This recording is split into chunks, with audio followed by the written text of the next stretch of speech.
So many people have been waiting for this, but the moment is finally here. We are going to go over and analyze the entire Tyra Banks and Karrine Steffans interview. I know I was supposed to finish this video a long time ago, but today's the day. Hey Karrine, in advance if you see this video. In 2005, off the heels of the massive success of Cycle 1 and Cycle 2 of America's Next Top Model, Tyra Banks got her own talk show. And one of the interviews that stand out the most is Tyra Banks' interview with Karrine Steffans. Karrine Steffans was a former video vixen turned New York Times bestseller when she published her pioneering and groundbreaking book, Confessions of a Video Vixen. Confessions of a Video Vixen was a groundbreaking and pioneering body of work because it challenged the entire hip-hop and rap industry and culture. It was a meta-analysis on celebrity, misogyny, and exploitation, and while Karrine's intimate dealings with the celebrities may have drawn the controversy and attention to this book, it was having a very important conversation. And this is where we enter Tyra Banks. Due to the massive success and attention that Karrine Steffans' book garnered, Tyra Banks decided to bring her onto her show. But what makes this interview such a cultural moment in Black history was that it's a snapshot of where we were as a culture. The interview really exposes the ways that people perceived and engaged with people who did SW work, people who challenged industries and cultures. It was also a snapshot of how people felt about people who had the courage to share their own narrative. So without further ado, let's get into it.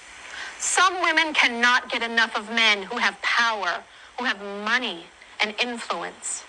But when it comes to celebrities, some women get sucked into a world of star obsession that they cannot resist.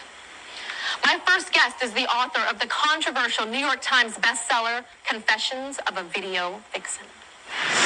Karrine Steffans may not be a household name, but if you watch hip-hop videos, you may feel you know her at least by sight.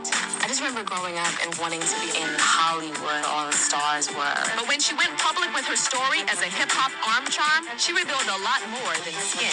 The result was Confessions of a Video Vixen, a tell-all book that landed Karrine on the New York Times bestseller list, and in a lot of hot water with some of the biggest celebrities in music and in Hollywood. I've had intimate relationships with a lot of people in the industry, famous actors, directors, musicians, NFL. She's making news, she's naming names.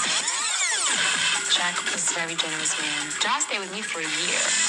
Ice-T put me in that condo, and Vin Diesel brief. The Four Seasons, Beverly Hills Hotel, Hermitage, Polo Lounge, the W, the Bel Air, living it up. Artists always liked me because I made that particular scene really hot. I had celebrity relationships, and I would use those to get the jobs because I needed that $2,500 a day to pay my $5,000 worth of bills. And when the camera was turned off, it seemed her posturing for fame was not. And Kiss and Tell Karrine generated a new kind of heat in the press.